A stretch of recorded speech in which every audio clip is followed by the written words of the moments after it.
चलिए, हम लोग अभी 10 क्लास में पढ़ाई कर रहे हैं और 10 क्लास में आज हम लोग पढ़ रहे हैं धातु एवं अधातु, है ना। धातु एवं अधातु के बारे में हम लोग इसका दूसरा पार्ट देख रहे हैं। पहले पार्ट में आप लोगों ने पढ़ा था कि धातु और अधातु क्या है ना। धातु और अधातु की भौतिक विशेषता, रासायनिक विशेषता, पूरा कम से कम 1.5 घंटे का वीडियो बना है फर्स्ट पार्ट का। आप उसको आराम से देखिएगा, तभी आपको ये सेकंड चैप्टर, आपको सेकंड पार्ट आपको समझ में आएगा। आइए आज हम लोग बात करते हैं। देखिए, पहले ही से हम लोग यहाँ पे आप लिखा हुआ जो चीज देख पा रहे हैं, मैंने एक बैच सुबह में जो चल रहा था उसको हमने पढ़ा दिया है। अभी आप लोग आए हैं, खैर दूसरा बैच है ये, उस बैच में भी यही चल रहा है। दोनों बैच में अभी सेम चल रहा है। तो लिखा हुआ है, तो उसमें जो वीडियो बनाए थे वो किसी कारण से खराब हो गया था, आवाज बहुत अच्छा नहीं आ पाया था, जिसके कारण हमको फिर से एक बार वीडियो बनाना पड़ रहा है। सेकंड बैच में आप बहुत बढ़िया से देखिए। आज हम लोग अध्ययन करेंगे आयन के बारे में। किसके बारे में अध्ययन करेंगे? आयन के बारे में। अगर आप देखें आयन के बारे में, तो आयन का निर्माण कैसे होता है, तो आप सभी बच्चे जानते हैं, सब कोई आप लोग जानते हैं कि भैया आयन तभी निर्माण होगा जब इलेक्ट्रॉन तत्व जो है या तो इलेक्ट्रॉन का त्याग करेगा या इलेक्ट्रॉन का ग्रहण करेगा। इलेक्ट्रॉन का त्याग करने पर, जितना इलेक्ट्रॉन का त्याग करेगा, है ना, उस पर जो है से उतना प्लस चार्ज आएगा, यानी कि वह जो है से धन आयन का निर्माण करेगा। कोई भी तत्व जितना इलेक्ट्रॉन उसको चाहिए, जितना इलेक्ट्रॉन वो ग्रहण करेगा, वह उसका क्या हो जाएगा, तो वह उसका ऋण आयन का निर्माण करेगा। तो आयन को अगर हम इस तरह से परिभाषित करें कि इलेक्ट्रॉन के स्थानांतरण के फलस्वरूप आयन बनते हैं, तो कोई दिक्कत है इसमें? नहीं, इसमें कोई दिक्कत नहीं होना चाहिए। क्योंकि इलेक्ट्रॉन के स्थानांतरण के मतलब है कि जरूरत पड़ने पर त्याग देना, जरूरत पड़ने पर ग्रहण कर लेना। ग्रहण कौन करेंगे, त्यागेंगे कौन? तो मैंने आपको कहा था कि जितने भी धातु होंगे वो सब के सब इलेक्ट्रॉन का त्याग करेंगे। मतलब क्या हो गया, जितने भी धातु हैं सब के सब के बाह्यतम कक्षा में अगर 1 इलेक्ट्रॉन है, 2 इलेक्ट्रॉन है और 3 इलेक्ट्रॉन है, तो ये सब जो होंगे ना, जिसके बाह्यतम कक्षा में 1 इलेक्ट्रॉन, 2 इलेक्ट्रॉन या 3 इलेक्ट्रॉन है ना, वो अपना क्या करेंगे, इलेक्ट्रॉन का त्याग करेंगे। क्यों? यह जरूरत क्यों पड़ा त्यागने के लिए? तो इसलिए जरूरत पड़ा कि आप इस बात को बढ़िया से समझिए, एकदम कान खोल करके आंख से देखिए हमको। चूंकि एक नियम है, अष्टक नियम, हर वो तत्व चाहता है कि हमारे बाह्यतम कक्षा में 8 इलेक्ट्रॉन हो, है कि नहीं? 8 इलेक्ट्रॉन क्यों हो? तो 8 इलेक्ट्रॉन इसीलिए हो कि जीवन में, जैसे अभी मान के चलिए कि हम एग्जाम्पल दे रहे हैं, हमारा जीवन बहुत अच्छा हो, इसके लिए क्या चाहिए? इसके लिए हम चाहते हैं कि पढ़ लिख करके एक बढ़िया जॉब लग जाए। अगर हम लोगों को जॉब लग जाता है तो स्थिति होती है कि हम अपने आप को अस्थाई मान लेते हैं, बहुत अच्छे से अपने परिवार का फिर भरण पोषण करते हैं, बिना कोई ताम झाम के हम लोग हर वो काम करते हैं निफिक्र होकर के। ऐसा लगता है कि हमें ये पेमेंट मिलेगा तो हम उस काम को बढ़िया से कर लेंगे। इसके लिए अस्थाई होना चाहता है हर वो चीज, हर वो व्यक्ति, और हर एक तत्व ऐसा चाहते हैं कि अगर हमको बाह्यतम कक्षा में 8 इलेक्ट्रॉन हो जाएगा तो न हमको किसी से लेने की जरूरत पड़ेगी, न किसी को देने की जरूरत पड़ेगी। तो वो अस्थाई होने के लिए, है ना, इलेक्ट्रॉन का आदान प्रदान करते हैं, जिसे हम लोग आयन कहते हैं। और उस आधार पर अगर देखें तो आयन 2 तरह के होते हैं, एक हो जाता है धन आयन और एक हो जाता है ऋण आयन। तो धन आयन और ऋण आयन, तो अब इस मैटर को हमने ऑलरेडी लिख दिया था यहाँ पे। अगर आप गौर से इस चीज को देखें, अगर आप इस चीज को गौर से देखिए, है ना, बहुत अच्छा से आपको हम अगर यहाँ पे दिखाएं तो आप इस बात को ध्यान से समझ सकते हैं। कैसे समझ सकते हैं? सो देखिए यहाँ पे हमने लिखा है आयन, और सबसे पहले हमने कहा आयन के बारे में हमने क्या लिखा है उसको समझने का प्रयास कीजिए। देखिए, आयन इलेक्ट्रॉन के स्थानांतरण के फलस्वरूप आयन बनता है, यानी कि इलेक्ट्रॉन के स्थानांतरण के मतलब क्या चीज, लेने और देने।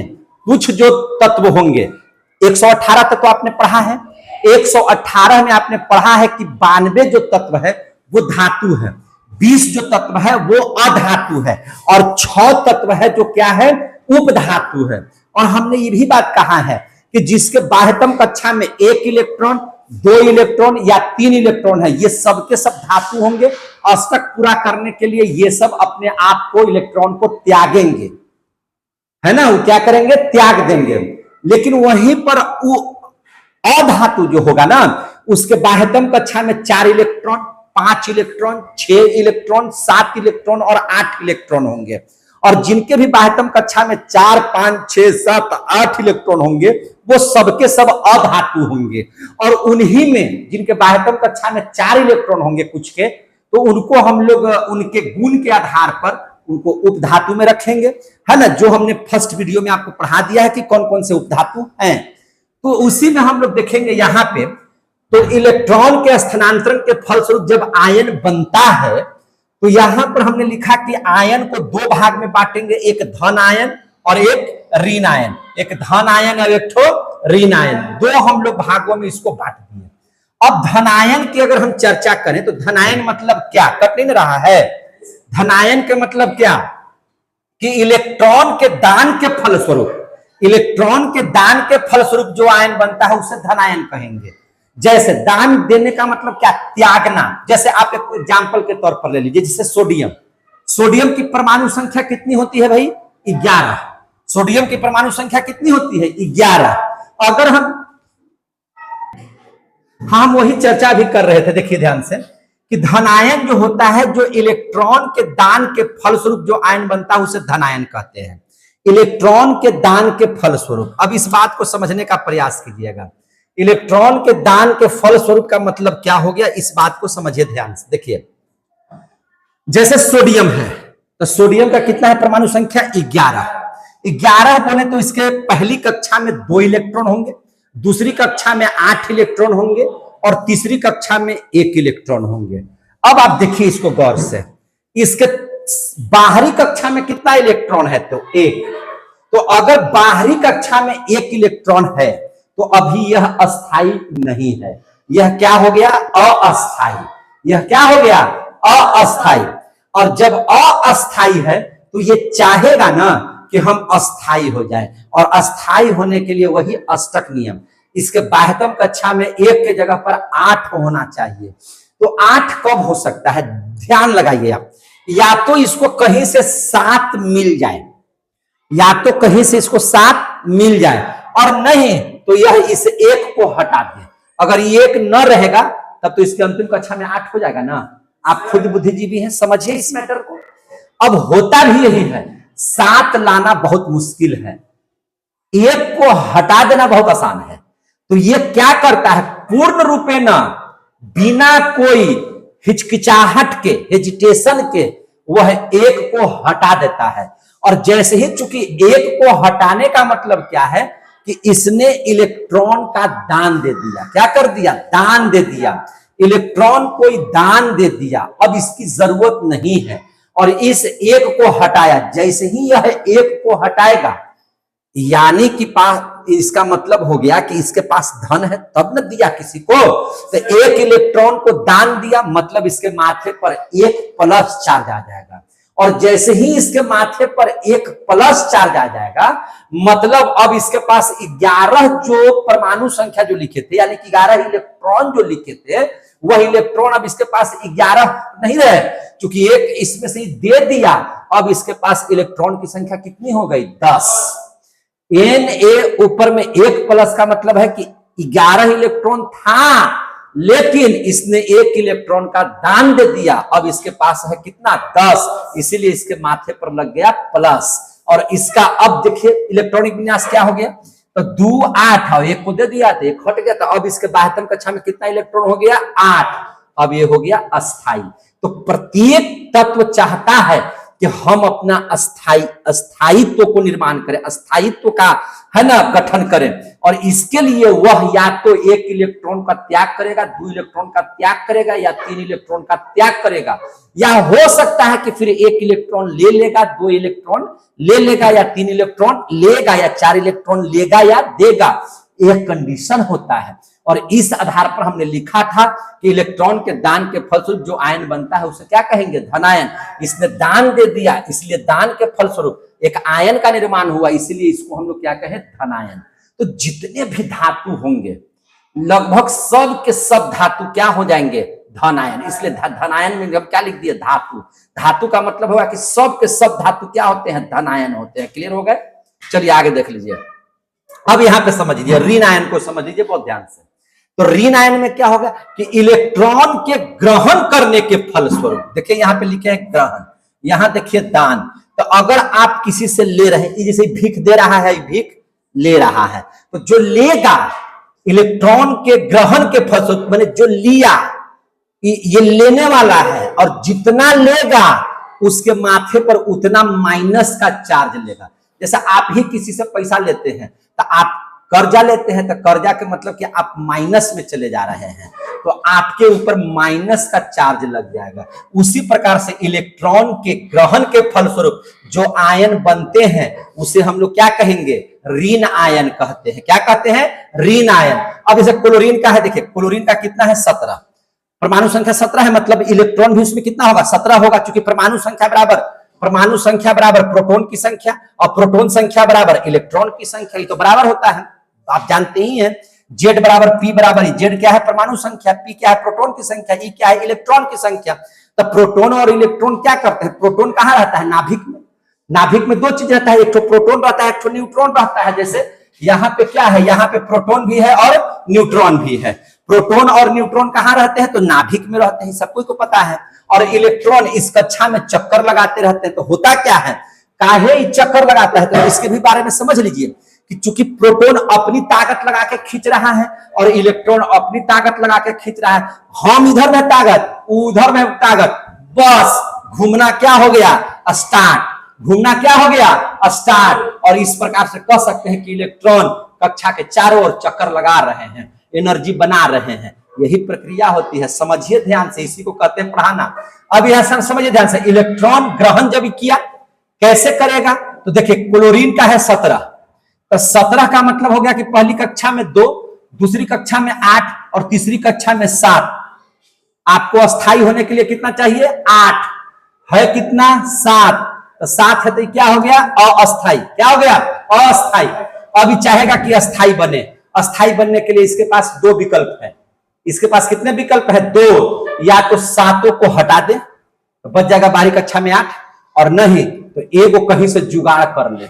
अब आप हमको बताइए, बुद्धिजीवी हैं आप, 7 गो को भगा देना उचित है कि एगो का कहीं से जुगाड़ कर लेना उचित है ना? तो आपका आंसर है कि एगो का जुगाड़ कर लीजिए। तो हम एगो का जुगाड़ कर लिए, तो एगो जुगाड़ कर लिए, पैसा ले लिए किसी से। तो जैसे ही आप कर्जा लिए, पैसा लिए, ग्रहण किए, बस माइनस का धक से चिन्ह चढ़ जाएगा आपके माथे पर, एगो चंद्रमा बैठ जाएगा माइनस का। और जैसे ही माइनस हुआ, तो आप थे पहले 17 इलेक्ट्रॉन लेकर के तैयारी में थे, तो अब आपने एक और कर्जा ले लिया, तो हो गया कै गो, 18 गो। और यहां लिखाएगा क्या, 2 8 8। अब जब जैसे ही 8 हो गया, मतलब आप क्या हो गए, अस्थाई। अस्थाई ग्रहण कर लिया, यानी कि यही हो गया आपका ऋण आयन। अब जय गो लेगा तय गो माइनस का चार्ज लगेगा और ऋण आयन कहलाएगा। यहां तक बात समझ गए? अब देख लीजिए दूसरा, हम अब इसमें अंतर भी आपको पढ़ा दे रहे हैं। अब इस अंतर को जानने का प्रयास कीजिए आप लोग बढ़िया से। कैसे जानिएगा अंतर को, देखिए ध्यान से। तो सबसे पहला अगर अंतर लिखने के लिए आया कि धन आयन ऋण आयन में कुछ अंतर बता दीजिए, तो सबसे पहले तो आप बता दीजिए कि दान के फलस्वरूप जो आयन बनता है उसको हम लोग धन आयन कहेंगे, और ग्रहण के फलस्वरूप जो आयन बनेगा उसको ऋण आयन कहेंगे। पहला अंतर। दूसरा अंतर हो जाएगा कि सभी के सभी धातु क्या है, धन आयन है। तो धातु क्या है, धन आयन, और अधातु क्या है, ऋण आयन। दूसरा अंतर हो गया। तीसरा अंतर देख लीजिए, तीसरा अंतर को समझिए। देखिए होता क्या है, आप इसको गौर से देखिए, सोडियम को गौर से देखिए। तो सोडियम का था इलेक्ट्रॉनिक विन्यास हमने किया था 2 8 1। पहली कक्षा में 2 इलेक्ट्रॉन, दूसरी कक्षा में कितना इलेक्ट्रॉन, 8 इलेक्ट्रॉन। तीसरी कक्षा में अगर आपको नहीं दिखाई दे रहा है तो आप इसको और छोटा कर देते हैं। देखिए हम यहाँ छोटा कर रहे हैं, ध्यान से समझिएगा इस मैटर को। देखिए यहाँ पे छोटा कर रहे हैं, अब तो दिखाई दे रहा होगा ना, अब तो दिखाई दे रहा होगा। चलिए देखिए यहाँ पे, देखिए ध्यान से, सोडियम का है 11, यानी कि पहली कक्षा में 2 इलेक्ट्रॉन, दूसरी कक्षा में 8 इलेक्ट्रॉन, दूसरी कक्षा में 8 इलेक्ट्रॉन। ध्यान से समझिएगा, दूसरी कक्षा में, रुकिए थोड़ा छोटा कर देते हैं। देखिए यहां पे इसको समझने का प्रयास कीजिए, तब उसको नीचे ले जाएंगे। पहली कक्षा में 2, दूसरी कक्षा में 8 और तीसरी कक्षा में 1। यहां तक तो कोई दिक्कत नहीं हुआ। तीसरी कक्षा में 18 हो सकता है, लेकिन यहाँ पे सोडियम को 1 की जरूरत है, इसलिए 1 रह गया वहां पे। इसमें तो कहीं से कोई समझने वाली बातें नहीं है। अब इस बात को समझिए, जैसे ही आयन बना तो 1 इलेक्ट्रॉन का इसने त्याग कर दिया, तो अब इसके पहली कक्षा में 2 इलेक्ट्रॉन और दूसरी कक्षा में कितना इलेक्ट्रॉन? 8। पहली कक्षा में 2 और दूसरी कक्षा में 8। अब हमको जरा सा जवाब दीजिए, अब हमको ये जवाब दीजिए कि क्या पहले आकृति इसकी ऐसी थी, अब आकृति ऐसी हुई, तो पहले का आकृति से दूसरा का आकृति घट गया कि बढ़ गया? बताइए क्या हो गया, घट गया कि बढ़ गया? तो निश्चित है कि घट गया। आप कहिएगा कि नहीं, पहले था कि तीसरी कक्षा में 1 था, इसमें तीसरी कक्षा का जिक्र नहीं है, यानी कि आकृति इसकी घट गई। यही बात मैंने लिखा है कि धन आयन में मूल परमाणु की तुलना में इलेक्ट्रॉन क्या हो जाता है? घट जाता है। कैसे घट जाता है, ध्यान से समझिएगा। और यही नहीं घटता है, इसका आकार भी घट जाता है। तो यह 2 अंतर आपको बता दिए। क्या क्या अंतर बताए? सबसे पहले यहां था 2, 8, 1 यानी कि 11 गो, लेकिन जैसे ही आयन बनाया तो कै गो हो गया? 2, 8, 10 गो। तो सबसे पहले तो इलेक्ट्रॉन क्या हो गया? इसमें घट गया। साथ ही परमाणु का आकार भी क्या हो गया? घट गया। तो हमने यही बात लिखा है कि धनायन में मूल परमाणु की तुलना में इलेक्ट्रॉन घट जाता है, धनायन में मूल परमाणु की तुलना में आकार भी क्या हो जाता है? इसका घट जाता है। इसी बात का मैंने जिक्र किया था, यहां पे आप ध्यान से समझिए। और ठीक इसका उल्टा इधर देख लीजिए, अगर क्लोरीन 17 है और अष्टक पूरा करने के लिए एगो किसी से कर्जा लिया, तो एगो जैसे ही कर्जा लिया था 17 से क्या हो गया? 18। तो इसमें इलेक्ट्रॉन क्या हुआ? घटा कि बढ़ा? तो आराम से देखिए, पहले था 17 और हुआ 18, तो क्या हो गया? बढ़ गया। तो ये जो बढ़ा, तो यही बात को लिख देते हैं कि ऋणायन में मूल परमाणु की तुलना में इलेक्ट्रॉन क्या हो जाता है? बढ़ जाता है। साथ ही आकृति भी बढ़ जाएगी। देखिए, ये था 2 पहला में, दूसरा में 8, तीसरा में 7, ये है 2, 8, 8। देखिए, ये आकार तो नहीं बढ़ा, लेकिन आप वही समझ लीजिए, अगर 7 रोटी आप खा लिए हैं तो उस समय का वजन या पेट, जब आप 8 रोटी खाएंगे उस समय के वो पेट का वजन, दोनों में अंतर आ जाएगा। यानी कि जो जब 8 को आप ले लीजिएगा तो निश्चित है कि कुछ फैलेगा, कुछ फैलेगा, लेकिन फैलेगा यानी कि आकृति में परिवर्तन होगा, बढ़ेगा। तो वही बात को हमने लिखा है कि ऋणायन में मूल परमाणु की तुलना में आकार क्या हो जाता है? बढ़ जाता है। कहीं से कोई दिक्कत है तो बोलिएगा। तो यानी कि आपने देखा कि जैसे ही धन आयन बनेगा तो इलेक्ट्रॉन घटेगा, है ना, और क्या होगा? ऋण आयन बनेगा तो इलेक्ट्रॉन बढ़ेगा, धन आयन होगा तो इसके आकार घटेगा, और जैसे ही ऋण आयन में देखेगा तो आकार इसका क्या हो जाएगा? बढ़ेगा। आकार क्या हो जाएगा? बढ़ेगा। बात समझ आ रही है आप लोगों को?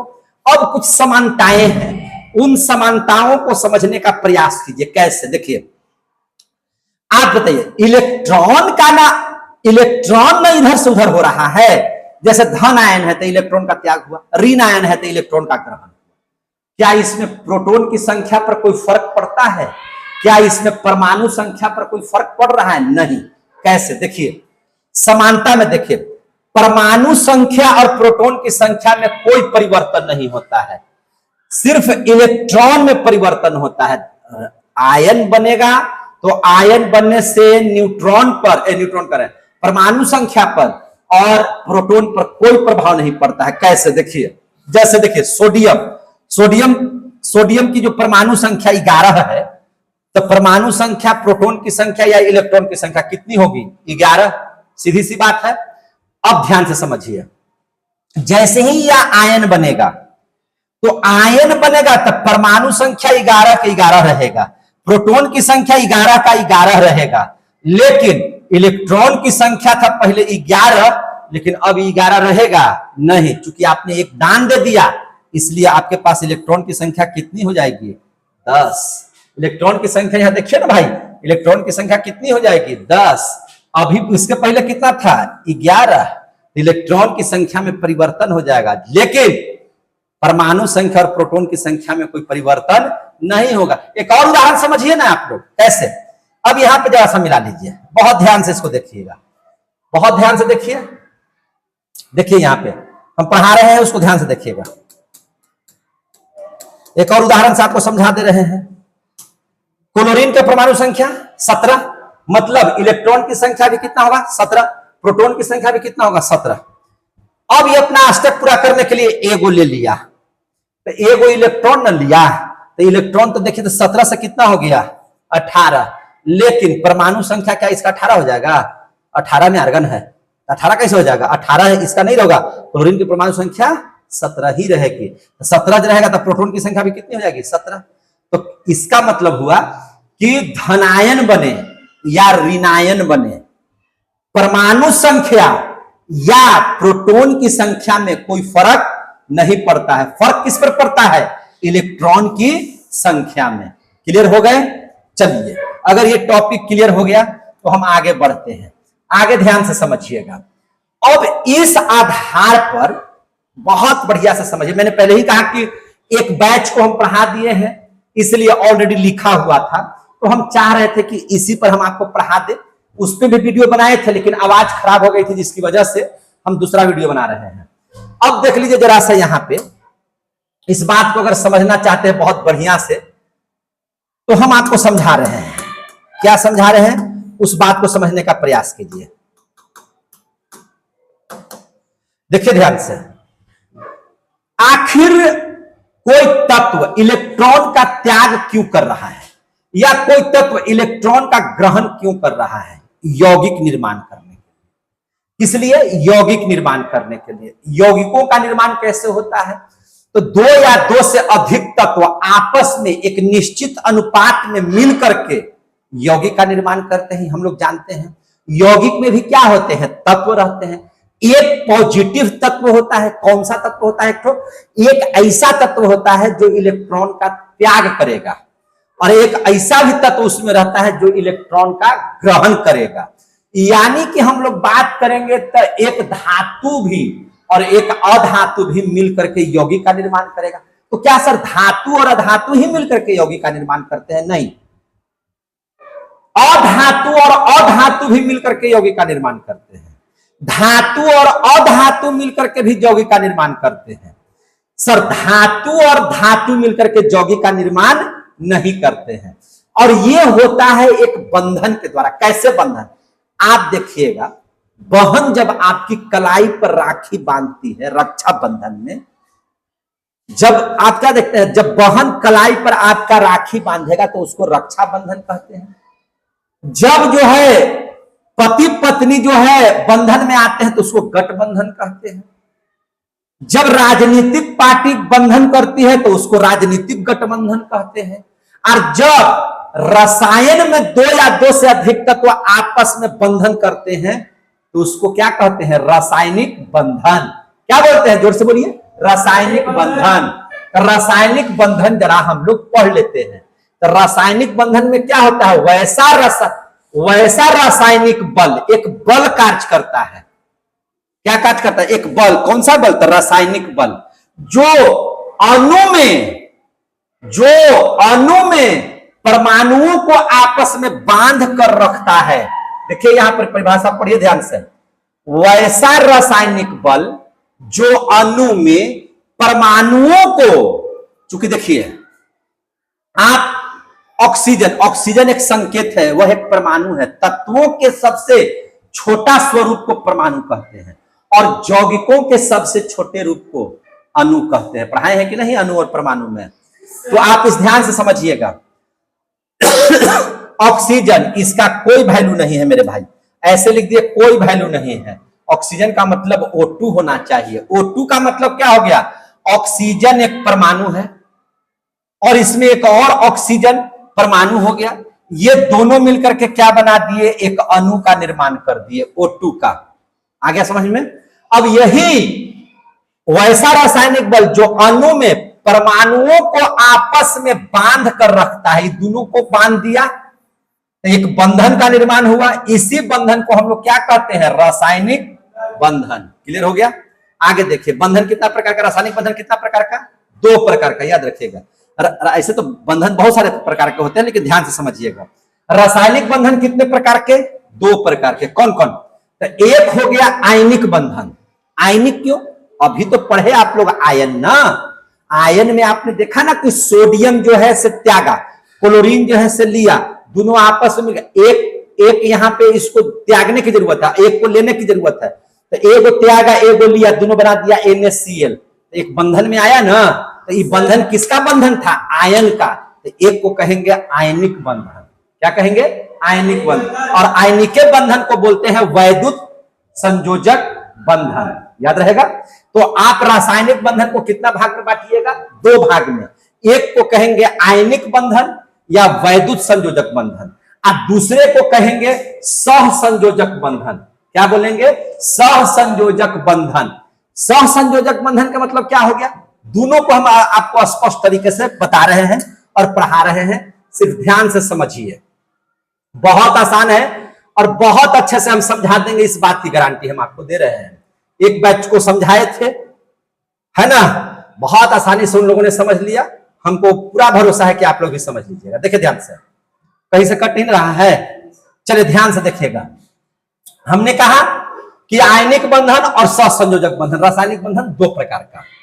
सबसे पहले समझिए, जब धातु और अधातु, धातु और अधातु जब बंधन का निर्माण करेंगे और उनसे जो यौगिक का निर्माण होगा, उसी को बोलेंगे हम लोग क्या चीज है? आयनिक बंधन। जब धातु और अधातु, देखिए यहां धातु अधातु, ध्यान से समझिएगा, धातु अधातु जब आपस में मिलकर के यौगिक का निर्माण करेंगे, जिस बंधन का निर्माण करेंगे उसको हम लोग क्या बोलेंगे? आयनिक बंधन। और जब अधातु और अधातु दोनों दोनों अधातुए हो और आपस में मिलेंगे, तो उसको हम लोग बोलेंगे सहसंयोजक बंधन। सर, अधातु अधातु मिलकर के यौगिक का निर्माण करते हैं ना? तो हाँ, बिल्कुल करेंगे। हम कुछ उदाहरण देंगे जो आपको समझ में आ जाएगा। अधातु और अधातु मिलकर के यौगिक का निर्माण करेंगे, धातु और अधातु मिलकर के यौगिक का निर्माण करेंगे। क्या सर धातु और धातु मिलकर के यौगिक का निर्माण करते हैं? कभी नहीं। इसलिए देख लीजिए, कभी नहीं हो सकता है कि नहीं?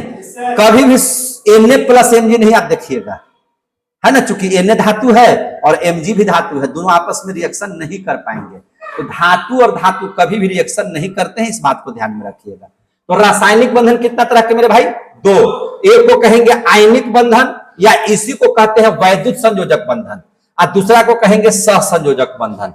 जब धातु और अधातु मिलेगा तो उसको बोलेंगे आयनिक बंधन, और चूंकि आयन का निर्माण करते हैं वो सब, और जिसमें उदासीन तत्व आपस में मिलकर के, अधातु अधातु क्या दोनों उदासीन है कि नहीं? दोनों उदासीन है, और दोनों मिलकर के जब यौगिक का निर्माण करेंगे तब उसको कहेंगे हम लोग सहसंयोजक बंधन। सहसंयोजक में साझा होता है, सहसंयोजक में साझा होगा, साझा करके, और इसमें क्या होगा? तो इसमें पूर्ण तरीके से एक ठो दान देगा और एक ठो ग्रहण करेगा, इसलिए इसमें पूर्ण साझा नहीं होता है। इसमें स्थानांतरण के फलस्वरूप, क्योंकि इसमें क्या होता है? इलेक्ट्रॉन का स्थानांतरण, और स्थानांतरण विधि से अगर किसी यौगिक का निर्माण होगा तो उसको हम लोग कहेंगे आयनिक बंधन। अब देख लीजिए, हम कुछ उदाहरण देते हैं आपको। देखिए जरा सा, यहां देखिए क्या लिखा हुआ है? NaCl, CO2, HCl, HNO3, KCl, Na2CO3, O2, H2, Ki, CH4, N2, NH4, CaCO3, CCl4, Na2SO4, C2H2, C6H12O6, C12H22O11, H2SO4, NaNO3, HGI, NH2CO, NH2। ये यूरिया का फॉर्मूला है। ये किसका फॉर्मूला है? यूरिया का। आपको चुनना है, क्वेश्चन आता है कि बहुत सारे यौगिक दिए हुए रहेंगे, इनमें से कौन आयनिक है, आयनिक बंधन वाले यौगिक है, और कौन इसमें सहसंयोजक बंधन वाले यौगिक है।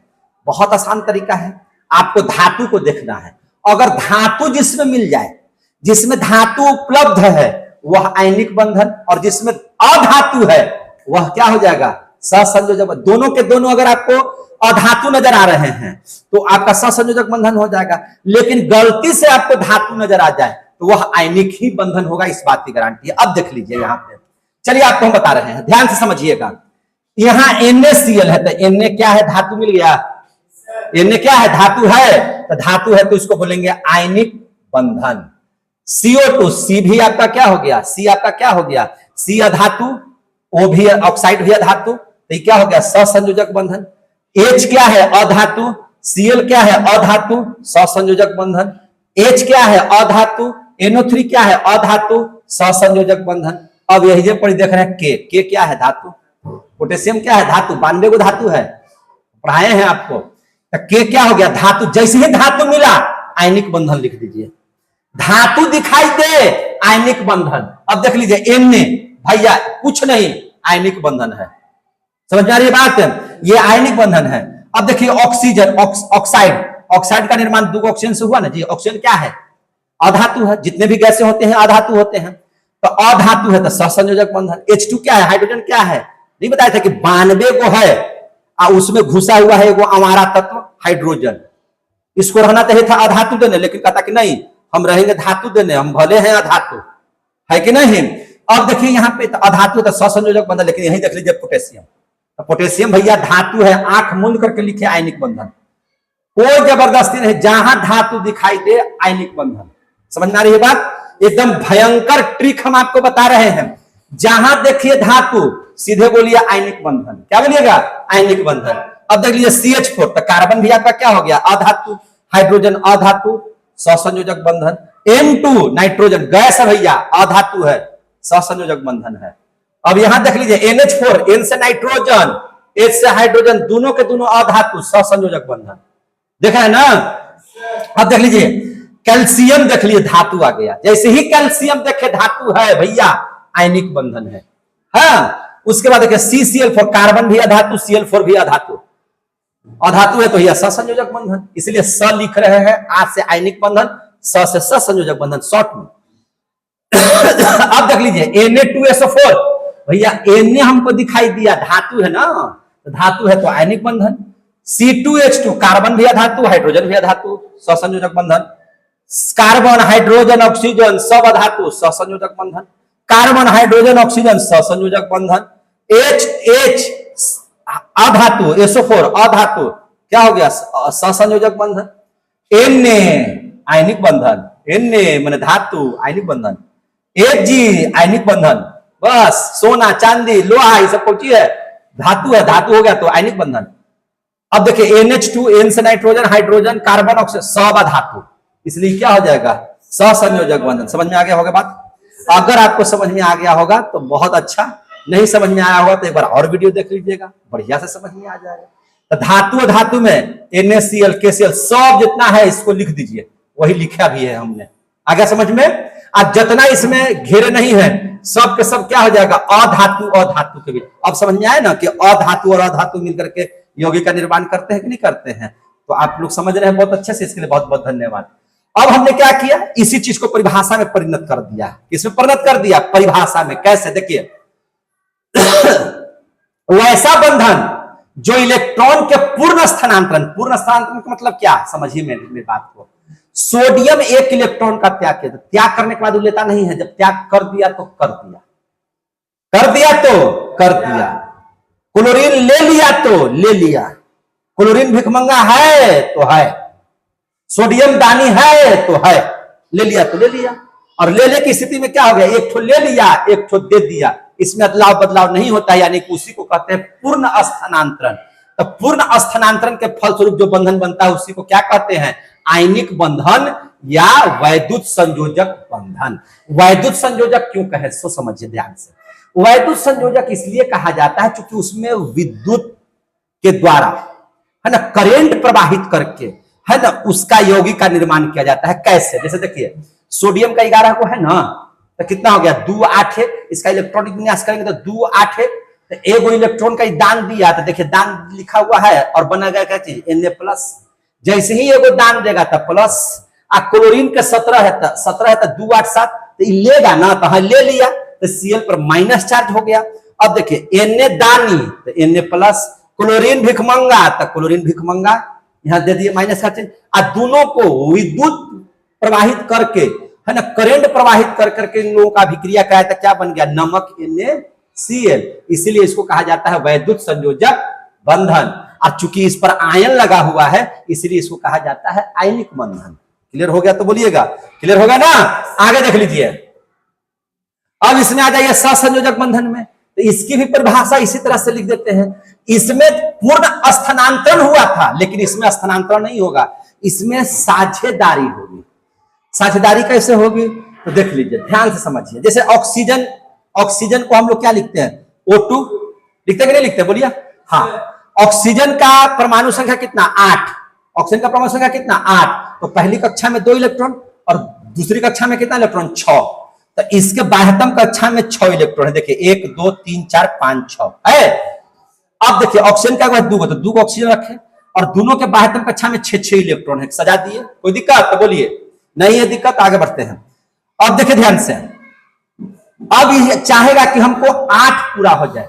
बाह्यतम कक्षा में 6 है और इसको चाहिए कितना, 8।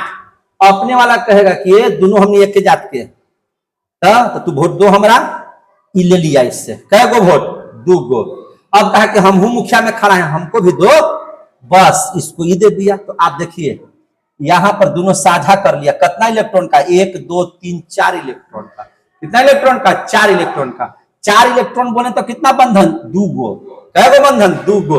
तो देखिए इसी को कहते हैं साझा के द्वारा यौगिक का निर्माण करना। और इस तरह से जो प्रक्रिया होगा उसको हम लोग बोलेंगे सहसंयोजक बंधन। आगे समझ में। अब इस मैटर को बढ़िया से समझिए।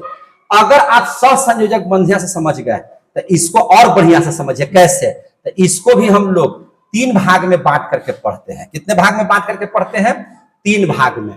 सहसंयोजक बंधन का मतलब क्या चीज, अधातु प्लस अधातु, यही ना जी, अधातु प्लस अधातु, यानी कि दोनों उसमें अधातु रहेगा। इस आधार पर इसको 3 भाग में बांट कर पढ़ा गया है। कितना भाग में बांट करके पढ़ा गया है, 3 भाग में। इसको हम लोग 3 भाग में बांट देते हैं।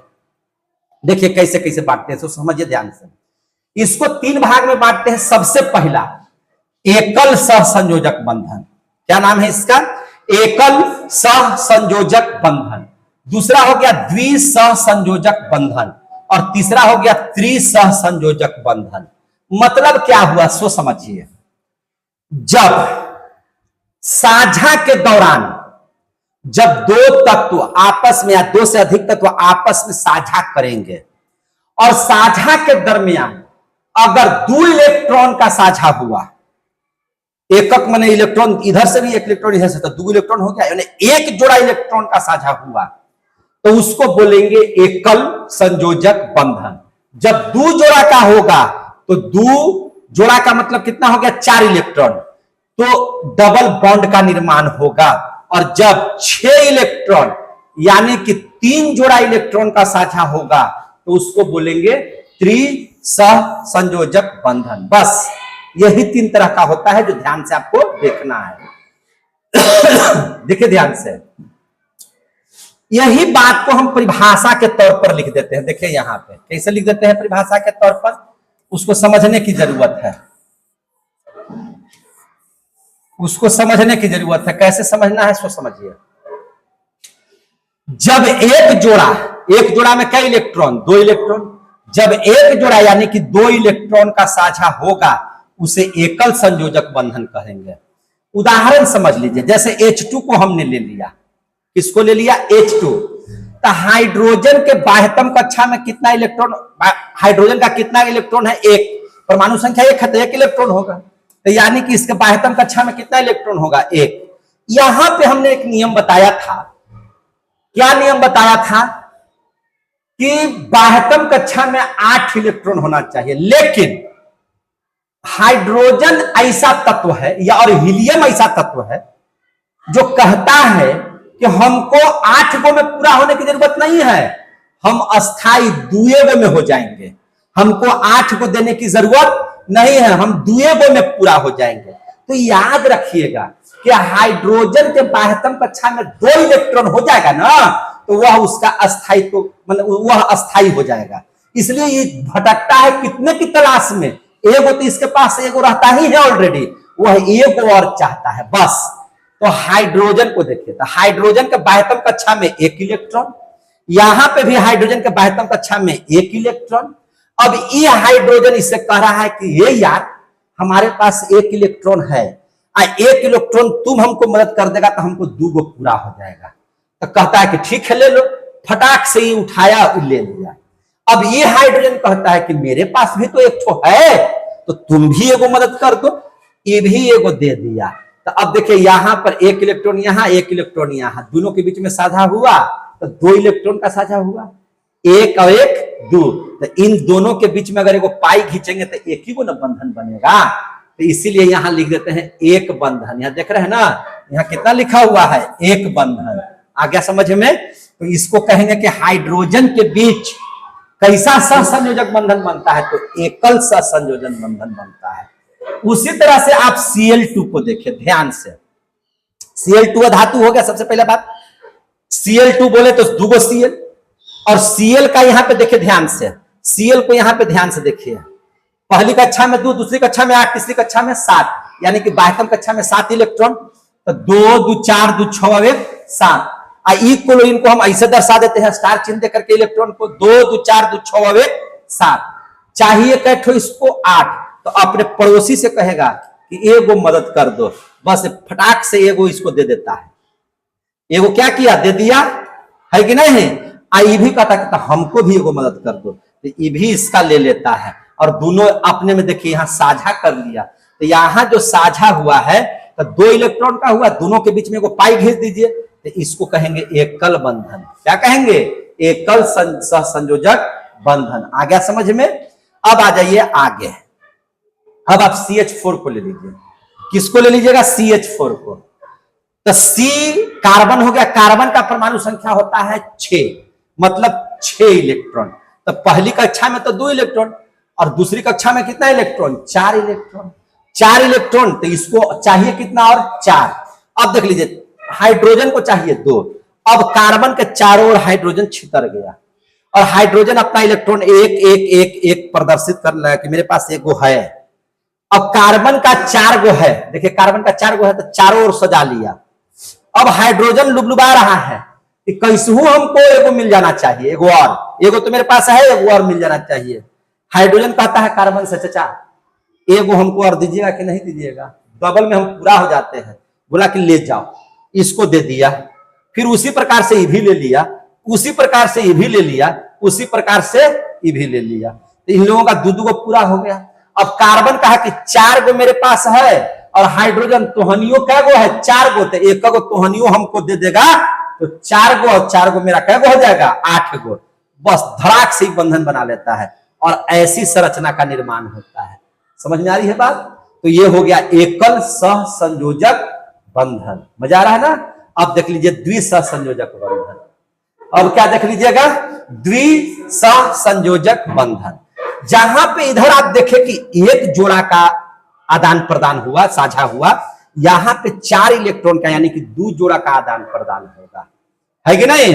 तो देख लीजिए, जब 2 जोड़ा यानी कि 4 इलेक्ट्रॉन का साझा होगा, तो उसे हम लोग क्या कहेंगे? द्विसहसंयोजक बंधन कहेंगे। अब ध्यान से समझिए, O2 का उदाहरण दिए थे इसके जस्ट पीछे, आप देखिए जरा सा, यहां दे दिए थे O2 का, तो यहां पे इसको समझा देते हैं, समझ लीजिए।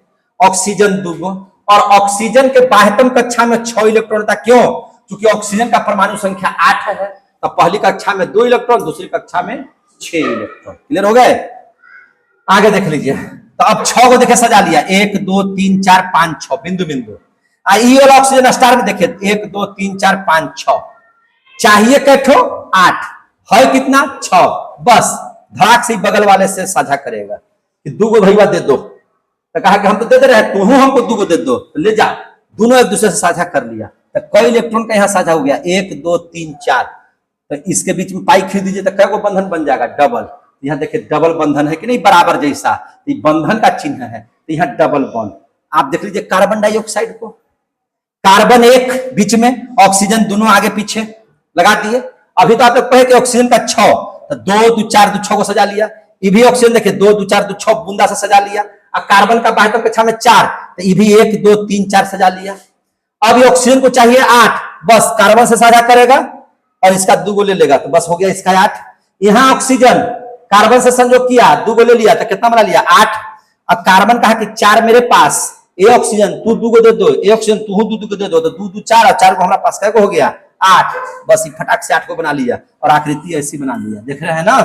तो ये डबल बॉन्ड हो गया। देख रहे हैं कार्बन और ऑक्सीजन के बीच में कैसा बंधन बन रहा है, डबल बॉन्ड। यहां भी डबल बॉन्ड, यहां भी डबल बॉन्ड। तो जब डबल बॉन्ड बनेगा तो उसको क्या कहेंगे, द्विसहसंयोजक बंधन। समझ में आ गया। अब उसी प्रकार से आप त्रिसहसंयोजक बंधन को समझ लीजिए। ये सब ऑलरेडी पहले ही क्लास में पढ़ा चुके हैं, एक और बैच में पढ़ाए थे, लिखा हुआ था, इसलिए आपको आसानी से समझा दिए। कितना मिनट हुआ, कितना देरी हुआ उसमें देखिए तो वीडियो 45 मिनट में आपका बन गया। सुबह पढ़ाया था 1.5 घंटा में, क्योंकि सब लिखना पड़ा था, वो लिखने वाला समय मेरा बच गया है कि नहीं जी। आगे देख लीजिए, त्रिसहसंयोजक बंधन में ट्रिपल बॉन्ड। कितना bond, triple bond. Triple bond बोले तो जब तीन जोड़ा का मतलब 6 इलेक्ट्रॉन का साझा होगा, तब उसको क्या कहेंगे, त्रिसहसंयोजक बंधन। और इसका सबसे बढ़िया उदाहरण है नाइट्रोजन को। देख लीजिए, नाइट्रोजन का परमाणु संख्या कितना, 7। पहली कक्षा में 2, दूसरी कक्षा में कितना इलेक्ट्रॉन, 5। तो बाह्यतम कक्षा में 5 सजा लीजिए, 1 2 3 4 5। आई नाइट्रोजन भी 1 2 3 4 5। अब कहेगा ये वाला नाइट्रोजन वाला इससे, है ना, भैया 3 को तुम दे दो, ले जाओ। जैसे ही 3 को लेगा तो 3 2 5 और 3 8 को हो गया। अब इसकी बारी है, ये कहेगा कि तुम भी हमको 3 को दे दो, ये भी 3 को इसको दे दिया, तो इसको भी 8 को हो गया और 8 को हो गया। लेकिन यहां देखिए तो बंधन कितना का बना है, 2 2 4 2 6 इलेक्ट्रॉन का बन गया। यानी कि कै गो पाइप पर आएगा, 1 2 3। देखिए 3 गो पाइप पर आया कि नहीं पर आया यहाँ पे। तो इसको कहते हैं त्रिसहसंयोजक बंधन। क्या बोलेंगे इसको, त्रिसहसंयोजक बंधन। और यहां पर देख लीजिए C2H2 को C2H2 को समझ लीजिए, C2H2 का नाम है एसिटिलीन। इसको क्या बोलते हैं, एसिटिलीन। आगे पढ़ाएंगे अभी एसिटिलीन। अब देख लीजिए, कार्बन 2 गो, हाइड्रोजन 2 गो, हो गया ना। हाइड्रोजन के बाह्यतम कक्षा में 1 इलेक्ट्रॉन, यहां भी 1 इलेक्ट्रॉन। कार्बन के बाह्यतम कक्षा में 4 इलेक्ट्रॉन, 1 2 3 4। इसका कार्बन का 1 2 3 अब 4। हाइड्रोजन कहेगा कि हम तो 2 गो में पूरा होते हैं, कार्बन चचा हमको दे दो। कार्बन चचा उठे भतीजा को दे दिए, कार्बन चचा उठे भतीजा को दे दिए, हाइड्रोजन का पूरा। ये कार्बन कहेगा कि 4 गो तो मेरे पास है, बगलवा वाला कार्बनवा से 3 गो, आई हाइड्रोजनवा से 1 गो, 4 गो इसका ले लिया। ये कार्बन उठा तो 4 गो इसके पास ऑलरेडी है, 1 गो हाइड्रोजन से और 3 गो ये कार्बन से लेकर के अपना भी अष्टक पूरा कर लिया और संरचना का निर्माण इस तरह से कर दिया। और इस प्रकार से आपका त्रिसहसंयोजक बंधन में क्या हो गया, समाप्त। है ना बैटरी अभी चल रहा है कि नहीं चल रहा है, चल रहा, चलाइए अभी। अब आगे देख लीजिए, अब हम लोग पढ़ लेते हैं आयनिक बंधन, जिसको हम लोग वैद्युत संयोजक बंधन कहते हैं, तथा सहसंयोजक बंधन के बीच क्या अंतर है। तो दोनों का सबसे पहले टेबल बना दिए, एक दिन लिखे आयनिक बंधन और एक दिन लिख दिए सहसंयोजक बंधन। अभी तो आप लोग पढ़ रहे थे ना भाई मेरे, क्या पढ़ रहे थे कि आयनिक बंधन में धातु और अधातु शामिल होते हैं, और सहसंयोजक बंधन में क्या शामिल होते हैं, अधातु और अधातु। तो इस बात को लिख दीजिए, कैसे लिखिएगा, यह धातु एवं अधातु के मेल के फलस्वरूप बनता है, मेल के फलस्वरूप बनता है। कोई दिक्कत है, बनता है। इसको और ऊपर कर देते हैं, देखिए ध्यान से, कोई यहां पर ऐसे लिख देते कोई दिक्कत नहीं ना है। चलिए, इसके कैसे, यह धातु एवं अधातु के मेल के फलस्वरूप बनता है। ये कैसे बनता है, अधातु और अधातु के मेल स्वरूप, यह दोनों के दोनों अधातु रहता है। इसमें क्या लिखेगा, पहला में यह अधातु एवं अधातु के मेल के फलस्वरूप, मेल के फलस्वरूप बनता है। आया समझ में कि नहीं समझ में आया। इसमें धातु अधातु, यानी कि आप समझ लीजिए, इसका निर्माण होगा धातु प्लस अधातु से, और इसका निर्माण होगा किससे, अधातु प्लस अधातु से। इसमें दोनों के दोनों क्या रहेंगे, अधातु रहेंगे। दूसरा अंतर देख लीजिएगा, बहुत अच्छे से समझिएगा, बहुत अच्छे समझ में आ जाएगा। इसमें इलेक्ट्रॉन का पूर्ण स्थानांतरण होता है, जबकि इसमें इलेक्ट्रॉन का साझा होता है। अभी तो पढ़ा है ना। तो इसमें लिखिए, इसमें का मतलब क्या, आयनिक बंधन में इसमें इलेक्ट्रॉन का पूर्ण स्थानांतरण होता है, स्थानांतरण होता है। इसमें पूर्ण स्थानांतरण होता है किसका? इलेक्ट्रॉन का। इसमें पूर्ण स्थानांतरण होता है, नहीं, पूर्ण स्थानांतरण के फल स्वरूप बनता है, कर दीजिए, पूर्ण स्थानांतरण के फल स्वरूप बनता है। समझ में आ रही है बात? और ये क्या बनता है? इलेक्ट्रॉन के साझा के फल स्वरूप बनता है। यह का मतलब क्या? सहसंयोजक बंधन। यह इलेक्ट्रॉन के साझा के फल स्वरूप बनता है, साझा के फल स्वरूप बनता है, फल स्वरूप बनता है। कट नहीं रहा है? बनता है। और अंतर हो सकता है? तो बिल्कुल अंतर हो सकता है। क्या अंतर हो सकता है? इसमें क्या लगता है? आयन। इसमें क्या रहता है? आयन। कोई ना कोई पॉजिटिव होगा, धातु बोले तो पॉजिटिव यानी कि दान देने वाला, और अधातु बोले तो निगेटिव यानी कि दान लेने वाला, माने ग्रहण करने वाला। तो इसमें क्या होगा? आयन का निर्माण, माने आयनों से ही बनेगा। जबकि इसमें कोई इसमें प्लस और माइनस का चार्ज देखे थे कहीं पर? नहीं, यानी कि उदासीन। तो इसमें सबसे पहले लिखेंगे कि यह आयनों से बनता है। यह कैसे बनता है? आयनों से बनता है, आयनों से बनता है। आयन है तब ना, Na के माथा पर प्लस और Cl के माथा पर माइनस, तब जाकर बना क्या चीज है? NaCl। जबकि यह कैसे बनता है? इसमें लिखेंगे, पहला दूसरा था ना, तीसरा में यह कैसे बनता है? तो भैया यह जो है उदासीन परमाणु के मेल से बनता है। यह उदासीन परमाणु के मेल से बनता है, परमाणु के मेल से बनता है, मेल से बनता है। कैसे? देखिए, अब यहां कार्बन है, इस पर कोई चार्ज हम दिए हैं जी, ये ऑक्सीजन है, कोई चार्ज दिए हैं जी, ये क्या बन गया? CO2। समझ में आ रही है बात? ये क्या बन गया? CO2। ये तो साझा से ना बना, ये कैसे बना? साझा से। देखिए ना ध्यान से, कैसे बना? 1 2 3 4 5 6, 1 2 3 4 5 6, 1 2 3 4, ये इसका, और ये क्या किया? इससे ले लिया, आई उठा से इससे ले लिया। तो ये तो भैया साझा से ना निर्माण हुआ है इसका निर्माण तो साझा से हुआ है। इसको साझा वाला में लिखेंगे। और क्या अंतर हो सकता है? थोड़ा सा छोटा कर देते हैं, इसको थोड़ा छोटा कर देते हैं ताकि और बातें हट जाए। तो ध्यान से समझिएगा यार। कैसे? चौथा देख लीजिए, चौथा क्या हो सकता है? देखिए, याद रखिएगा ध्यान से।